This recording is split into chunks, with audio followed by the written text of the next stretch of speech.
Welcome, everyone, to Two Guys to the Dark Tower Came, a podcast where we discuss the characters, connections, and deeper meanings of Stephen King's magnum opus, The Dark Tower. I'm Jay Russo. And I'm Sean McGurr. You can find more information about the podcast at twoguystothedarktowercame.com. You can also email us at twoguysdarktower@gmail.com. In this episode, we'll cover Book 4 of The Dark Tower, Wizard and Glass, Part 2, Susan, Chapters 1 through 5. Let's start the show.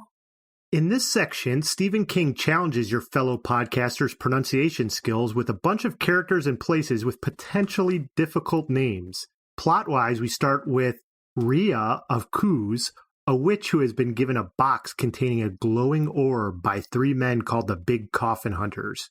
We then meet Roland's love, Susan Delgado, who is meeting Rhea to be examined to prove her honesty. She has been promised to the mayor of Mahis by her aunt. After an uncomfortable scene that leaves Susan with some sort of post-hypnotic suggestion by Rhea, Susan meets Roland on her way back to town. Roland, traveling under the name Will Dearborn, is smitten with Susan, and she with him.